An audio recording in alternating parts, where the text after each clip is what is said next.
الحمدللہ رب العالمین والصلاة والسلام علی سید المرسلین اما بعد فاعوذ باللہ من الشیطان الرجیم بسم اللہ الرحمن الرحیم۔ پیارے اور محترم اسلامی بھائیوں، آج ہم سنیں گے حضور پاک صلی اللہ علیہ وسلم اور حضرت بی بی خدیجہ رضی اللہ تعالی عنہا کا نکاح کس طرح ہوا۔ حضرت بی بی خدیجہ رضی اللہ تعالی عنہا مال و دولت کے ساتھ انتہائی شریف اور عفت معاب خاتون تھی۔ اہل مکہ ان کی پاک دامنی اور پارسائی کی وجہ سے ان کو طاہرہ پاک باز کہا کرتے تھے۔ ان کی عمر 40 سال کی ہو چکی تھی۔ پہلے ان کا نکاح ابو حانہ بن جرارہ تمیمی سے ہوا تھا اور ان سے 2 لڑکے ہند بن ابو حانہ اور حانہ بن ابو حانہ پیدا ہو چکے تھے۔ پھر ابو حانہ کے انتقال کے بعد حضرت خدیجہ رضی اللہ تعالی عنہا نے دوسرا نکاح عتیق بن عابد مخزومی سے کیا۔ ان سے بھی 2 اولاد ہوئی، ایک لڑکا عبداللہ بن عتیق اور ایک لڑکی ہند بنت عتیق۔ حضرت خدیجہ رضی اللہ تعالی عنہا کی دوسرے شوہر عتیق کا بھی انتقال ہو چکا تھا۔ بڑے بڑے سرداران قریش ان کے ساتھ عقد نکاح کی خواہش مند تھی، لیکن انہوں نے سب پیغاموں کو ٹھکرا دیا، مگر حضور اقدس صلی اللہ تعالی علیہ وسلم کی پیغمبرانہ اخلاق و عادات کو دیکھ کر اور آپ صلی اللہ تعالی علیہ وآلہ وسلم کی حیرت انگیز حالات کو سن کر یہاں تک ان کا دل آپ کی طرف مائل ہو گیا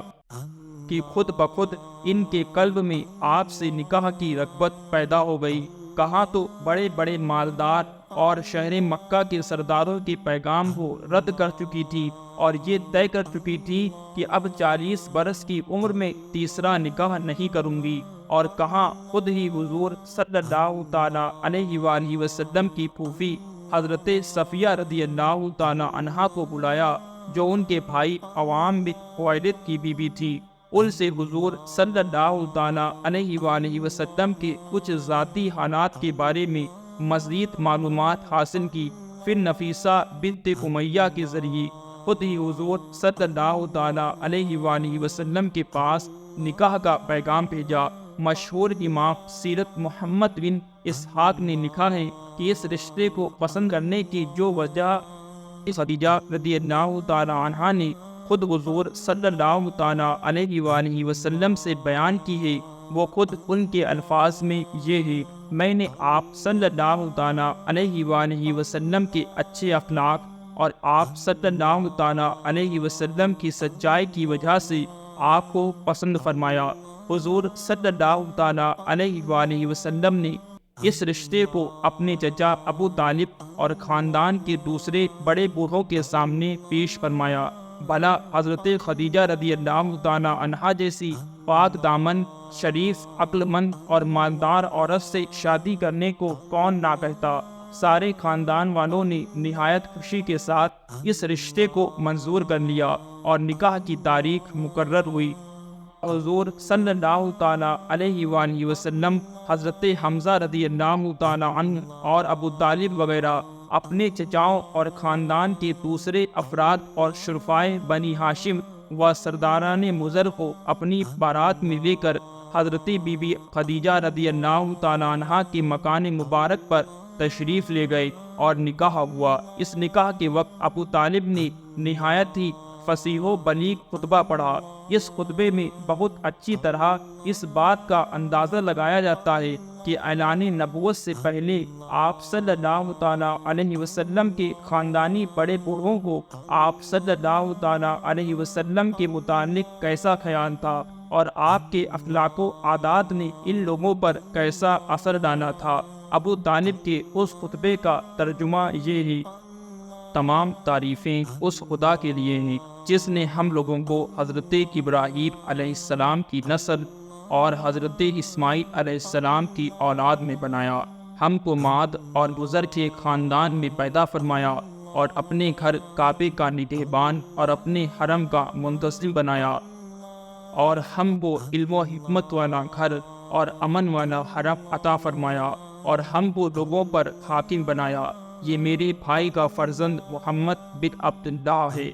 یہ ایک ایسا جوان ہے کہ قریش کے جس شخص کو بھی اس کے ساتھ موازنہ کیا جائے یہ اس سے ہر شان میں پڑھا ہوا ہی رہے گا۔ ہاں مال اس کے پاس سمجھے، لیکن مال تو ایک ڈھلتی ہوئی چھاؤں اور عدل بدل ہونے والی چیز ہے۔ اما بعد، میرا بھتیجا محمد صلی اللہ تعالیٰ علیہ وآلہ وسلم وہ شخص ہے جس کے ساتھ میری قرابت اور قربت و محبت کو تم لوگ اچھی طرح جانتے ہو۔ وہ خدیجہ بنت خویلد رضی اللہ تعالیٰ عنہا سے نکاح کرتا ہے اور میرے مال میں سے 20 اونٹ مہر مقرر کرتا ہے، اور اس کا مستقبل بہت ہی تابناک، عظیم الشان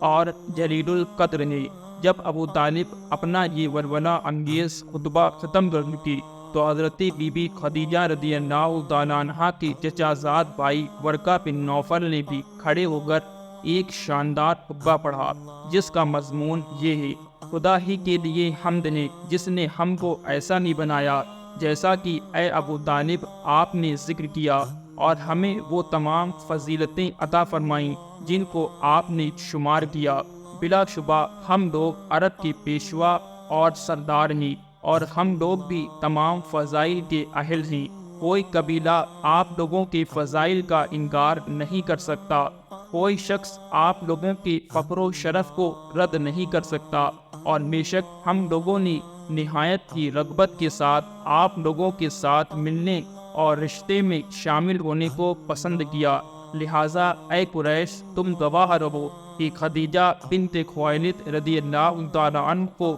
میں نے محمد بن عبداللہ صلی اللہ تعالیٰ علیہ وآلہ وسلم کی جوزیت میں دیا، 400 مسکال مہر کے بدلے۔ غرض حضرت بی بی خدیجہ رضی اللہ تعالیٰ عنہا کے ساتھ حضور صلی اللہ تعالیٰ علیہ وسلم کا نکاح ہو گیا، اور حضور محبوب خدا صلی اللہ علیہ وسلم کا خانہ